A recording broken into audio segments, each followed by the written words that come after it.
جیڑا اس جہان تے آیا انہیں اس جہان نو چھڑ کے جانا ہے. جس طرح چودھری منظور صاحب دے والد گرامی چلے گئے، انہاں دے بھائی بڑے ہی مشفق مہربان اس دنیا فانی تو چلے گئے، اسی طرح ایک دن اساں تے تساں بھی سارے نے ٹر جانا ہے.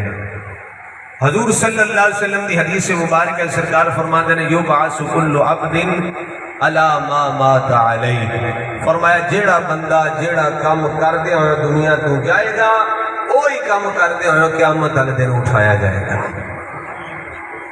جنہوں اللہ نے زبان دیتی طاقت دیتی بولو سبحان اللہ. ایڈی بھی کنجوسی دی ضرورت نہیں، چنگے بڑے کھاندے پیندے بندے ہو مل کے بولو سبحان اللہ.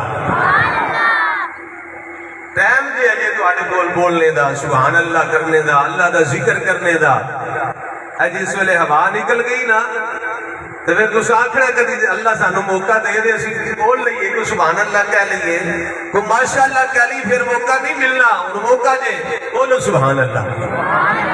سرکار نے فرمایا جیڑا کم کر دے دنیا تو جائے گا وہی کم کر دے قیامت والے دن اٹھایا جائے گا.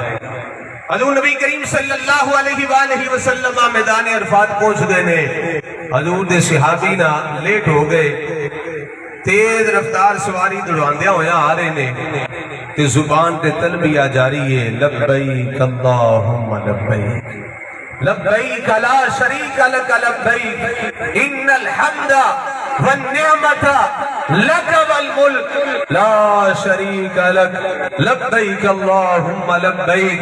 تلبیہ پڑھتے ہوئے آ رہے نے، سواری تو تھلے ڈگ دینے کل نفس ذائقۃ الموت دے تحت روح کسب انصری جو پرواز کر جاندی ہے. حضور دی بارگاہ جو صحابی نو پیش کیتا گیا، عرض کیتی یا رسول اللہ صلی اللہ علیہ وسلم اے آپ دا جان نثار تلبیہ پڑھ دیا دنیا تو گیا ہے. سرکار صلی اللہ علیہ وآلہ وسلم نے ارشاد فرمایا انہوں اور کوئی کفن نہ پہنایا جے، انہوں احرام کے اندر دفن کیتا جائے. سرکار نے فرمایا میرا غلام تلبیہ پڑھ دیا دنیا تو گیا ہے، قیامت والے دن اٹھایا جائے گا تیری زبان تے تلبیہ جاری ہے. لبیک لبیک کہندا اٹھے گا قیامت والے دن. اللہ اکبر کبیرہ. حضرت فاروق اعظم نماز دی حالت میں دنیا تو گئے، جس ویلے قیامت والے دن اٹھائے جان گے تے نماز دی حالت میں اٹھائے جان گے. حضرت مولا علی شیر خدا، نبی دے ویر علی، صحابہ دے مشیر علی، ایسا سنیاں دے پیر علی. بولو یارا سبحان اللہ. ایسا سنیاں دے پیر علی حضرت مولا علی شیر خدا، آپ بھی نماز دی حالت